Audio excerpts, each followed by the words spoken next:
표면적으로 반복하는 게 아니고 표면적으로 서피스만 하는 것이 아니고 깊게 계속 들어가는 이게 진짜 회개죠. 그분의 사례를 예를 들어서 보면은 결혼 정년기에 여자를 굉장히 무시했다고 그래요. 속으로 무슨 생각했냐면 여자는 전부 돈이나 육체만 따라가는 저급한 존재다, 이렇게 위험한 생각을 한 거죠. 사실은 여자들이 챙겨주고 너무너무 귀한 존재고 여자들한테 서포트를 받아야 되는데 여자는 무시하는 존재다, 흔들리는 갈대다, 돈 따라가겠지, 육체 따라가겠지, 이렇게 생각을 했단 말이에요. 그러면 여기서 그것을 이제 회개하기 시작하는 거거든요. 아, 내가 여자를 무시하는구나. 이 사람 그걸 회개하기 시작한다고요. 여자를 무시하지 않게 해주세요. 이렇게 회개하는 것이 육적인 회개입니다. 그거를 반복 아무리 해도 안 돼요. 내 속에서 솟아나는 여자를 막 무시하는 마음 눌러보고 막 또 튀어나오고, 여러분들은 분명히 다른 어떤 종류의 것들이 있을 거예요. 그때 성령님의 음성을 구해야 됩니다. 똑같은 거 자꾸 여자를 무시하지 않게 해주세요 막 이렇게 하는 게 아니고, 제가 여러분들이 이해하기 쉽게 실제 그런 거를 얘기를 드리는 거예요. 성령님의 음성을 구해야 돼요.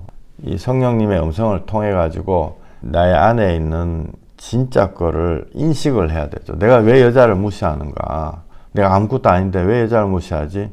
여자 무시하다가 내 인생이 지금 망가져지고 결혼도 못하고, 이것을 내가 스스로 이겨내기 힘들구나. 주님께 기도하다 보면은 그분한테 상처를 입혔던 자기 엄마 때문에 그렇다는 걸 성령님이 깨닫게 해주세요. 그 표면에서 있다 그 한 단계 밑으로 진짜 깊은 데로 들어가는 거죠. 이제는 기도 제목이나 회개하는 제목이 바뀌는 거예요. 옛날에는 여자를 무시하지 않게 해주세요 맨날 그랬는데, 이제는 기도 제목이 주님이 업그레이드 시켜주시는 거죠. 내 엄마를 용서하게 했어요. 용서한 거 아니냐? 그거 아닌, 성령님이 조명해 주시니까 겉으로만 용서했고 속으로는 그대로 마음이 분한 게 있는 거예요. 성령님이 마음을 강제로 권하신다고요. 그래서 계속 깊은 증상으로 들어가거든요. 나타나는 증상 이것만 하면은 큰일 나요. 고름이 나온다 이러면 모기한테 물린 줄 알고 물파스만 계속 바르고 요새 막 버물리 이런 것만 계속 바르고 이러면은 정말 소용이 없다고요. 조금 모기 물린 거 이런 건 낫죠. 물파스 바르면. 근데 그 안에 가시가 bek혀가지고 그게 썩어가지고 거기서 고름이 나온다 이러면 물파스 아무리 발라봤자 아무 소용없는 거야. 표면적인 회개 아무리 해봤자 소용없는 거야. 봤더니 아, 엄마를 용서 못하는 가시 같은 마음이 내 안에 있구나. 그 가시를 빼야 돼요. 안 빼면 계속 썩어가지고 고름이 나오게 되겠죠. 그거 누가 빼주시냐? 성령님과 내가 같이 하는 거예요. 100%. 나도 100%, 성령님도 100%. 엄마를 이해할 그런 마음을 성령님이 주신다고요. 과거에 엄마 어릴 적에 굉장히 힘이 들었다. 그 엄마도 철이 없었고, 옛날에는 철이 없는 엄마가 어마어마한 세상의 제약에 맞서기에는 너무 나약한 존재였다. 너나 잘해라. 성령님 이렇게 말씀해 주시죠. 이때 엄마가 원수였는데 그 가시가 살 속에 푹 박혀 있었는데 원수를 사랑하라는 예수님의 말씀이 성취가 되는 순간이에요. 그래서 그 엄마를 용서를 하게 되는 거죠. 거기서 끝나는 게 아니고 한 단계 또 더 들어가요. 처음에는 여자 무시하다가 막 엄마를 마음의 우상을 깨달았다가 엄마를 용서했다가 자꾸 깊게 들어가는 거예요. 성령님이 나한테 실상은 야, 너가 엄마한테 뭐라고 한 소리 할 존재 자체가 아니고 네가 하나님 앞에 더 죄인이야, 이걸 가르쳐 주신다고. 내가 죄인이야 더 깊게 깨닫게 해주시는 거예요. 자신을 회개하게 되는 거예요. 나를 보고 또 엄마를 보고, 이게 우리 둘만의 문제가 아니고 이 지구상에 이런 사람들이 널려 있구나. 또 역사책이랄지 과거에 조선시대는 누가 어떻게 했다 이런 걸 쫙 보면은 아, 정말 하나님이 말씀하신 의인은 없나니 하나도 없다, 이 말씀이 참으로 이해가 되는 거예요. 옛날엔 그냥 입으로만 앵무새처럼 하다가 진짜 이 세상에 의인이라는 거 하나도 없고 자기 드러내기 위해서 또 자기가 생존하기 위해서 하는구나. 더 깊게 들어간다. 더 깊게, deeper and deeper. 더 깊게 들어가는 거죠. 아, 세상에 다 죄인이고 의인이 없구나 깨달으면 그 다음 더 깊게 주님이 끌고 들어가시는 게, 아, 예수님이 왜 말로 하시지 십계명 주셔가지고 야 지켜라 하고 끝내면 되는데 왜 여기 이 세상에 직접 오셨는가, 그거를 알게 되는 거예요. 십자가에 올라갈 수밖에 없구나. 우리한테 한번 보이려고 올라간 게 아니고 저렇게 하지 않으면 나 같은 악독한 존재, 죄악의 뿌리가 그 정도로 깊어가지고 이게 잘리지가 않는구나, 그 깨닫는 거예요. 그럴 때 위에 말씀하신 대로 너희 속에 하나님을 사랑하는 것이 없음을 알아노라, 그 말씀이 깨달아진 거예요. 아, 내가 예수님을 십자가에 못 박았구나. 내가 노마 병사가 아니고 내가 못 박은 나의 죄 때문에 이렇게 깨달아진다고요. 그때 아, 나는 선한 일을 할 수 없는 자구나. 한다라고 완전 착각하고 살았구나. 너희 속에 하나님을 사랑하는 것이 없음을 깨달았노라. 수로보니게 여인이 고난을 당하니까 그제서야 영이 조금 살아나가지고 주님 앞에 주여 개들도 주인의 상에서 떨어지는 것을 먹나이다 이렇게 하는 거죠. 그때 비로소 내가 완전 소망이었구나 했을 때 내가 길이요 진리요 생명이니 나로 말미암지 않고는 아버지께 올 자가 없느니라.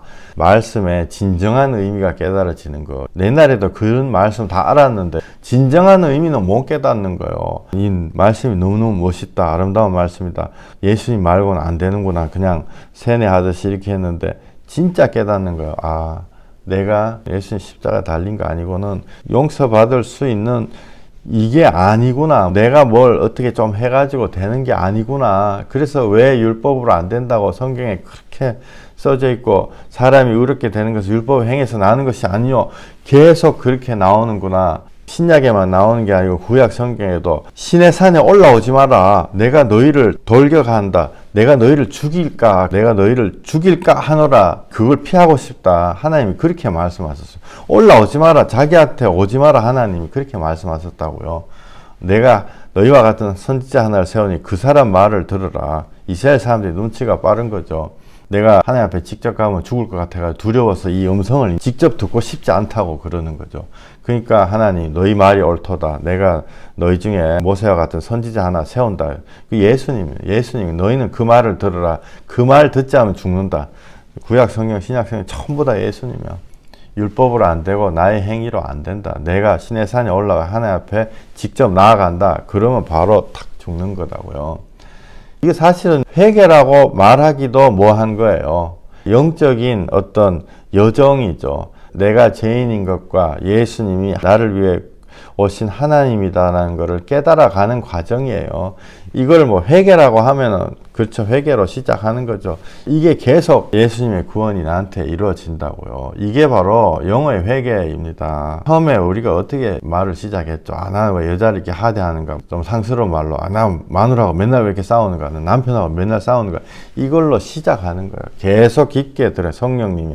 그래서 여러분들한테 최근 몇 달간 골방에서 성령님의 음성을 들으라 그랬어요. 남들한테 이런 설명이 있다. 야, 거기 뭐 좋다더라. 1, 2, 3 이런 게 안 통해요. 여러분들 몇십 년 해보고 안 되면요. 그 단념하시고 되는 방법을 하셔야 돼요. 나로서는 안 되는구나. 사도행전 4장 12절 다른 이로서는 구원 얻을 수 없나니 천하 인간의 구원 얻을 다른 이름을 우리에게 주신 일이 없음이니라. 아, 예수님 말고 구원할 자가 없구나. 옛날에도 알았지만 옛날에는 표면만 알았다고요. 표면만. 다른 이름이 없다. No one else other than Jesus Christ. 예수님 말고는 어떤 다른 이름도 구원할 자가 없다. 그걸 진짜 깨닫는 거야. 나같이 뿌리까지 죄악인 자가 내가 뭐를 한들 하나님께 무슨 소용이 있는가. 절대 낙심의 상태로 오는 거죠. 계속 깊게 들어가는 거예요. 낙심의 상태로 가면은 사도행전 2장인가요? 그 고백이 나오는 거예요. 내가 어찌할꼬. 베드로가 쫙 얘기하잖아요. 너희가 생명의 주를 죽였도다. 근데 하나님이 다시 살리셨다. 그러니까 아이고야 좀 큰일 난다. 내가 하나님을 죽였구나. 어찌할꼬. 여기까지 왔을 때 예수님이 하신 말씀이 있죠. 요한복음 2장에 너희들이 손으로 세운 성전을 허물라 내가 3일 안에 세우리라. 손으로 성전 짓고 되는 줄 알고 막 짓고 또 하다가 안 돼가지고 허무는 게요. 최소 46년이라고요. 일단 허물면 내가 3일 안에 다시 세우리라. 예수님의 십자가가 서는 거죠. 그래서 이 시간들이요, 우리한테 굉장히 실질적이에요. 내가 성전 만들고 종교 생활 해가지고 막 쌓아가지고 뭘 해가지고 하면 되는 줄 알고 공부를 열심히, 성경 지식 열심히 공부하고 히브리어 공부하고 이렇게 하면은 성경 지식 앞뒤 조직 신학 해가지고 다 끼워가지고 알면은 되는 줄 알고 세웠는데 46년 그거를 허물라는 거죠. 내 자아를 허물라. 그러면 단 3일 안에 예수님이 다시 세울 수 있다. 이렇게 말씀하셨어요. 이 46년, 최소 46년이에요. 46년 동안 해보다가 안 돼가지고 복음의 말씀을 듣고 거기서부터 허무는 시간이 5년, 10년, 뭐 56년이 될 수도 있죠. 그러나 허물면 3일 안에 예수님이 세우신다. 애굽의 종살이, 죄의 종살이 하는 거죠. 끝도 없이 종살이 하다가 하나님이 끄집어내 주시잖아요. 그래서 애굽은 이집트예요. 이집트에서 가나안, 케이난 들어가는데 40년 걸린다고요. 원래는 10하루면 된다 이렇게 성경이 나오죠. 자아가 죽으면 11 days, 10하루면은 나는 가나안 주님이 예비하신 젖과 꿀이 흐르는 땅에 들어간다. 그러나 실상은 40년 걸리는 거예요. 왜? 스스로 때문에 뺑뺑뺑뺑 도는 거죠. 그 40년, 아까 46년, 안 그 3일, 안 그러면 11일 이런 것들이 굉장히 실질적인 것입니다. 그래서 우리가요, 죄악을 과소평가하면 절대로 안 돼요. 과소평가할 때 이제 우리가 낙심해가지고 나동거라지는 거죠. 지금도 보면은 죄악들이 쌓여가고 있는 사람들이 미래 살인자, 미래 별의별 사람들이 지금 다 이렇게 막 쌓여가지고 그렇게 가고 있는 거죠. 구원에 이르게 하는 회개입니다. 고린도 후서 7장 10절 하나님의 뜻대로 하는 근심은 후회할 것이 없는 구원에 이르는 회개를 이루는 것이요 세상 근심은 사망을 이루는 것이라. 회개가 구원에 이렇게 데리고 간다고요. 제가 회개주의자가 아니고 예수님주의자예요. 회개로 문 연다 그랬죠. 성령님이 이걸 인도하셔서 예수님한테 데리고 간단 말이에요.